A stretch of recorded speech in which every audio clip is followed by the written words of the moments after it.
Thoothukudi Sterlite இதில் வந்து எங்களுக்கு துப்பாக்கி சூடு என் இடுப்பில் கொண்டு பாஞ்சிச்சு. நானும் தேவைப்படுது, நானும் அவங்க சொன்னாங்க சொல்லி நாங்கள் அவங்க பேச்சை கேட்டு நானும் வந்தது பாதிக்கப்பட்டவன் தான். பாதிக்கப்பட்டு என் இடுப்பை வந்து தான் மிச்சம் வந்து நானும் கலெக்டர் ஆஃபீஸில் மனு எல்லாரும் எங்களுக்கு எந்த வேலையும் எதுவும் போட்டு கொடுக்கல. மனு கொடுத்து கை தான் தேஞ்சு போச்சு. சரிங்களா, எங்களுக்கு எந்த வேலையும் யாருமே ஒன்றும் போட்டு தரல.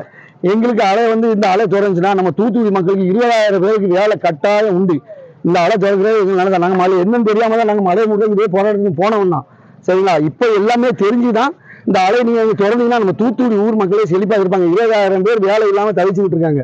சரிங்களா, அதனால எங்களுக்கு இந்த அலை திறக்கணும், மீண்டும் திறக்கணும். என்னைய மாதிரி பாதிக்கப்படக்கூடாது, இன்னும் யாரும் பாதிக்கப்படக்கூடாது. என்ன காரணம்னா எங்கள் மீனவர்களில் கூட்டு போன காரணம் என்னென்னா சாக்கடையை அங்கேருந்து பைப் லைன் போட்டு இங்கே விட்றாங்க மீனவர்களுக்கு.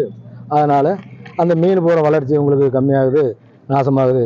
அதனால் அந்த கேன்வாஸ் பண்ணி தான் கூப்பிட்டு போனாங்க. அதுக்கப்புறம் அங்கே போராட்டத்துக்கு போயிட்டு வந்த பிறகு மிதிப்பட்டு அடிப்பட்டு வந்த பிறகு இங்கே வந்து நாங்கள் செக் பண்ணால் எதுவுமே கிடையாது. அந்த மாதிரி எதுவும் கிடையாது. நீங்கள் வீடியோ கேமரா எடுக்க வாங்குறியா, ஒரு நாள் வாங்க திரைப்படத்தை ஃபுல்லாக காமிக்கும்.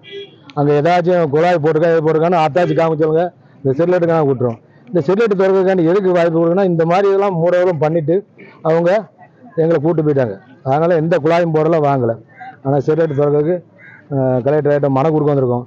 ஏன்னா குறைப்பு நாளில் இந்த மனுவை நாங்கள் ஏகப்பட்ட நாளில் கொடுத்துட்டோம். இன்னும் கொடுப்போம். இந்த செர்லைட்டு சீக்கிரமாக திறக்கிறதுக்கு வாய்ப்பு கொடுங்க. நன்றி, வணக்கம்.